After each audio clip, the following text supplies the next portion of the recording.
Рады видеть вас на нашем канале. Сегодня поговорим про 218 кузов.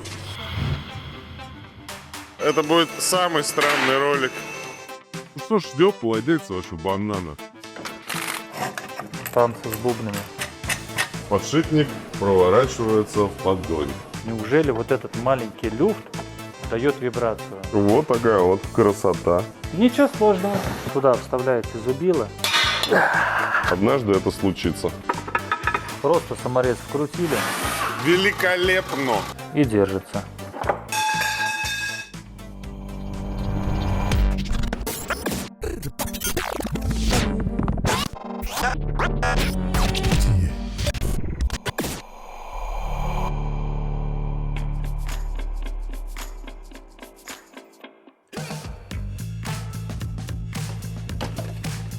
«642 мотор. Не может быть. Что мы можем рассказать хорошего, интересного про этот мотор? Один из надежных дизельных двигателей в Мерседесе. Что ж, ждет владельца вашего банана? Вот бэушного банана с пробегом больше 150 тысяч километров. Кожура, брат. Кожура. Этот автомобиль приехал с типичной болячкой, которую мы лечим давно. Никуда эта болячка не девается. Это подшипник проворачивается в поддоне. Здесь уже установленный поддон нами. Сейчас мы будем снимать его. А снять его на этой машине на самом деле не так просто. И мы вам покажем, что это действительно такой трудоемкий процесс, требующего большого количества времени. Также придется снять коробку передач, иначе никак поддон по-другому с этой машины не снять. Поэтому приступим. И прежде чем начать разбирать автомобиль, мы сначала сделаем диагностику покрытия.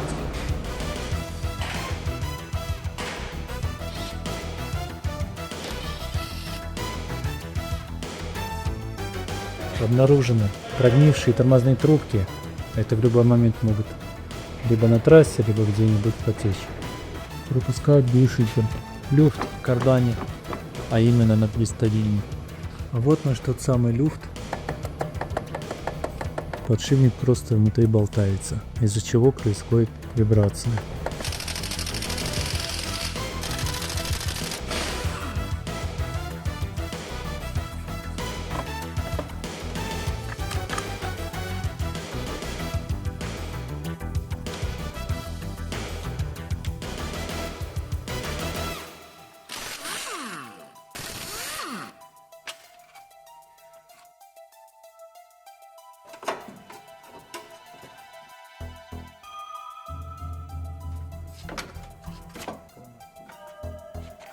Сняли рейку, сняли привода. Далее скидываем коробку, чтобы снять поддон. Глушак сложно снимается. Заржавел, не откручивается. Танцы с бубнами. Смотри, она вот тут в хомуте.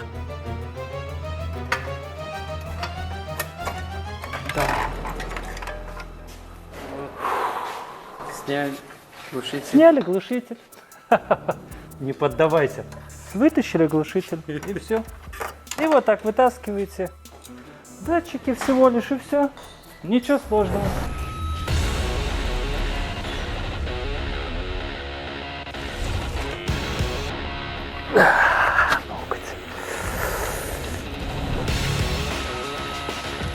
Сняли кардан, сняли хвостовик коробки, эластичку. Крутили бублик. Теперь разъединяем коробку от двигателя.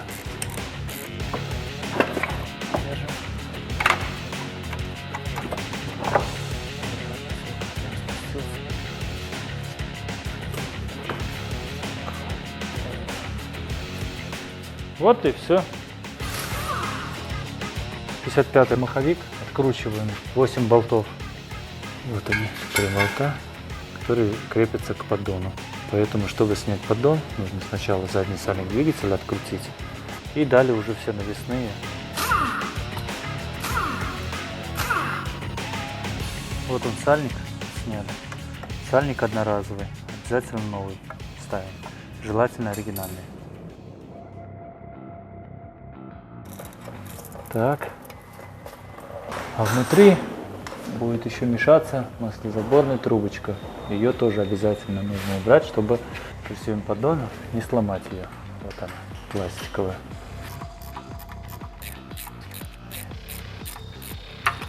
Вот она, трубочка. Не забудьте заменить уплотнительное кольцо. Это тоже очень важно, чтобы давление не скакало.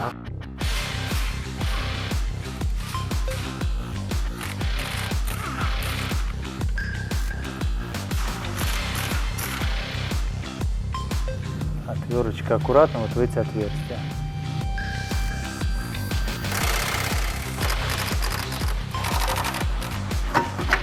Потихоньку. Вот он. Вот и сняли поддон. Аллилуйя. Итак, ребят, перейдем к технической части. Первое. Как бы вы аккуратно не ездили, как бы, я не знаю, не старались сохранить посадочное место подшипника, все равно Ганс подумал о том, как сделать так, чтобы запчасть вышла из строя. Поэтому смотрите, ситуация следующая. Вот промвал, вот подшипник. Уже причем подшипник современный, 222. От первой генерации, от 112 подшипника отличается только одним. Ганс решил сильно не заморачиваться, когда начали выходить из строя первые, так скажем, поддоны. Что сделала компания Mercedes? Добавила 3 мм к ширине подшипника. Ни на что это, естественно, не повлияло. Но спасибо им стало проще диагностировать износ посадочного места, потому что благодаря проточке, когда подшипник начинает прокручиваться в посадочном месте, вырабатывается бороздка. И она видна прям вот пальцем ощущается. Дальше некоторые владельцы сталкиваются с чем? С тем, что они приезжают в мультибренд, говорят: ребята, надо поменять подшипник промвала. Соответственно, если из редуктора правый привод, он просто выбивается, то здесь слесарь думает, что, ну, собственно, раз этот выбивается, значит и этот выбивается. И, соответственно, начинает его дергать. И почему-то промвал не выходит. А не выходит он из-за вот такого стопорного кольца, которое установлено вот здесь, и подшипник защелкнут, для того, чтобы он не имел хода свободного. Соответственно, слесарь пытается выдернуть, не знает про это стопорное кольцо, здесь упирается фомкой какой-нибудь или там монтировкой, дерг его, и вот это вот колечко, которое фиксирует стопорное кольцо, выбивает. В редких случаях оно просто сгнивает. По каким причинам не очень тоже понятно, но Гансу виднее, он все это спланировал каким-то образом. Для того, чтобы вы потратили в какой-то момент деньги на обслуживание данного узла. А он заработал, соответственно. Как вы видите, через какое-то время появляется некий люфт. Ситуация следующая. Масло в поддоне, поддон алюминиевый, нагревается до 100 градусов. Как ведет себя алюминий? Он расширяется. У него есть коэффициент расширения. То есть мало того, что посадка у него достаточно легкая, то есть и так без натяга, плюс он расширяется. Подшипник стальной, как вы видите, а не алюминиевый. Он, соответственно, остается ровно таким, какой есть. Сюда попадает грязь, всякий песок, реагенты наши волшебные, российские. И все это дело приводит к тому, что со временем подшипник начинает вместе с обоим и вращаться. И в самом редком случае, когда уже владельцу совсем все равно, он приезжает, и уже шарики даже из подшипников уже выпали. Даже так бывает. А дальше некоторые что делают? Продолжают ездить. Даже вот на таком вот, когда у вас появился уже люфт, но еще стопорное кольцо на месте. Человек заезжает на бордюр. Не на всех поддонах это, ну вот на 276, 272, 273, 278, такое тоже бывает. Заезжает одним колесом, здесь перекашивается, щелк, и лопается вот эта трубка. Масло радостно из мотора вытекает. Ну, дальше сами все понимаете. Пропустили этот момент, мотор заклинил. Не пропустили, молодцы. Масло отсюда начинает просто вытекать из поддона картера. Поэтому не рекомендую экспериментировать. Это все не дешевая процедура, поэтому не нужно вам это. Один раз обслужили, раз в 60 тысяч, поставили новый подшипник и спокойно дальше этот межсервисный интервал проехали. Идем дальше. Что еще может быть гораздо страшнее, это если во время проведения технического обслуживания вы не проверяете данный узел. Это, соответственно, кардан переднего привода. Если вы не проверяете состояние этого кардана, его в какой-то момент закусывает, вы дальше ездите, не обращайте внимания на появившуюся легкую вибрацию. И это действует как бомба замедленного действия. Дальше разбивается вот эта крестовина. Она тоже имеет свой срок жизни. И не терпит длительного издевательства над собой. И вот вам покажу, к чему это приводит. Где-то вот здесь оно вращается. Дальше начинает вот сюда стучать.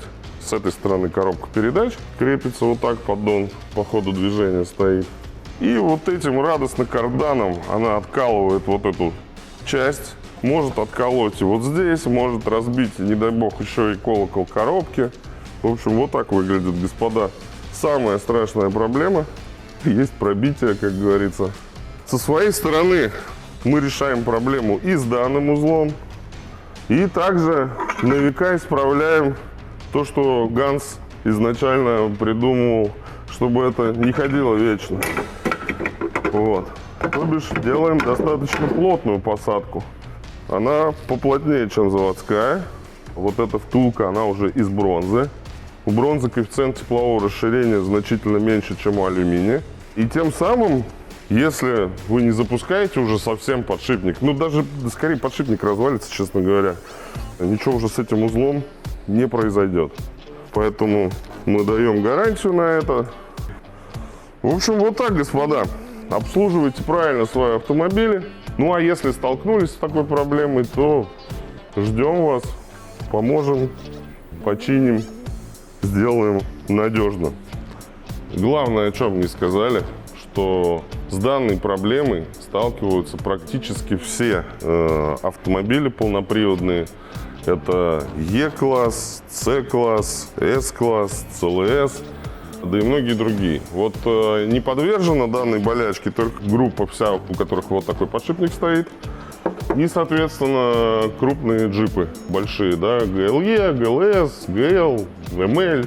А вот все остальное, что связано там со средними платформами, включая там, соответственно, ГЛК, ГЛЦ, вот все это так или иначе ждем вас. Однажды это случится, как бы вы за этим не следили. Ну, а мы продолжаем. После, когда устанавливаем обратно, тщательно прочищаем посадочное место как на поддоне, так и на блоке двигателя. Не дай бог, где-то что-то попадет, соринг, грязь какая-нибудь, потечет поддон, придется снимать еще раз. Все то же самое.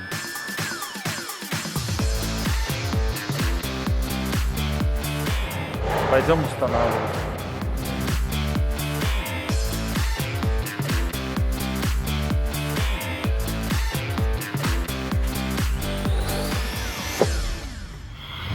Так, ребят, перейдем к этому столу. Здесь у нас разложено основное из того, что понадобится для того, чтобы поменять поддон на 642 моторе. Сальник коленвала, причем уже нового образца, поэтому он толще и сделан масляный слив. Поэтому понадобятся также болты чуть большей длины, для того, чтобы нормально зафиксировать его. Также здесь у нас резинка масляного щупа. Тоже не забывайте ее менять, потому что может подтекать масло в редуктор, масло на доливку в коробку. Потому что когда снимаете, все равно какое-то количество масла так или иначе вы сохранить не сможете. Небольшой объем обычно от пол-литра уходит. Вот. Масляный фильтр всегда ставим новый. 2 сальника редуктора, левый и правый, внутренний, наружный, подшипник, естественно. И вот это колечко на маслоприемник. Тоже обязательно его меняйте. Ну и на всякий случай хомут глушитель. Не всегда удается сохранить. 1, 2, по-разному. В общем, основные запчасти, которые вам понадобятся для того, чтобы приступить к замене поддона на 642 моторе, мы вам показали.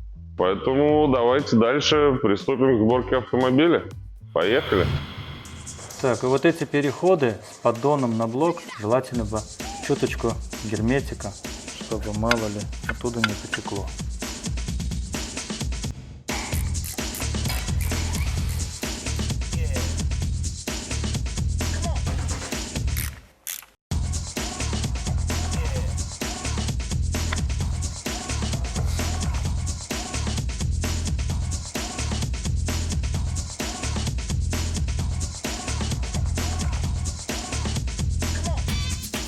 Установили коробку, собираем дальше.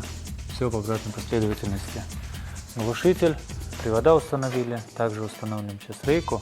И сверху навесные подключаем глушитель, залили масло.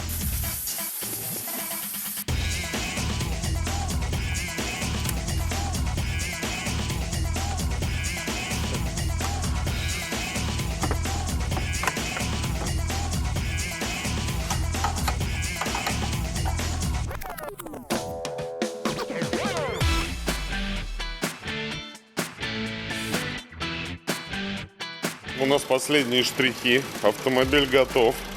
Вот сейчас уже одеваем крышку декоративную. Сейчас подключим компьютер, почитаем. Закрывает Дмитрий Александрович. Отлично. Пойдем подключать. Сейчас, собственно, как мы и говорили, финальная часть марлезонского балета. Всевозможные проверки, чтобы дать рекомендации дальнейшие владельцу. Ну и плюс проверить необходимо после замены пайпов герметичность системы. Вот он попросил завести автомобиль и теперь сам газует.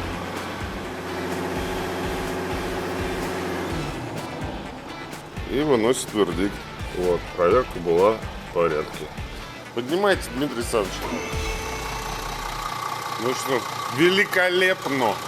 Великолепно. Все прикручено. Течей нет. Двигатель запущен. Форсунку мочевины подключили. Датчик Нокса прикручен. Вот он. Хомуты новые одеты, те, которые сгнили. И здесь новый, получается, установлены. Тут новый хомут поставлен.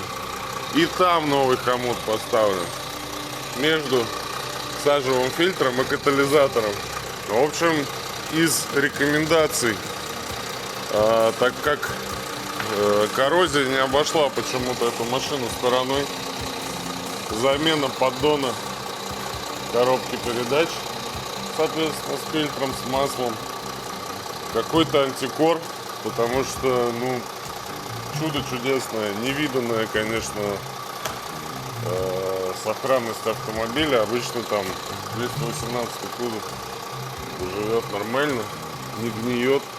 Здесь сгнило все, включая вот сюда, даже если посмотрите, даже алюминий сгнил, тепловая защита. Здесь вообще нет живого места. Как это держится, не очень понятно.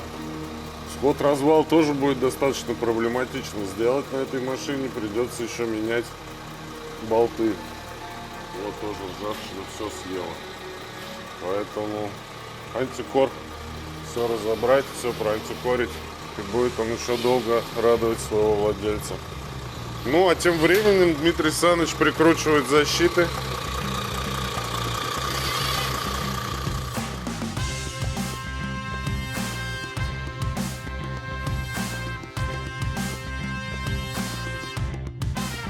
Что хочется сказать в заключении. Очередной 642 мотор отвлек нас немножечко, и мы даже забыли записать прощалку, когда рассказывали вам про 642 поддон. И уже один банан сменил другого, уже приехал новый банан. Вот, с той же самой проблемой. Сейчас будем делать этот. В общем, оставайтесь с нами, подписывайтесь. Будем снимать еще очень много всякого интересного контента специально для вас. В общем, пока-пока. А сейчас идем к очередному банану.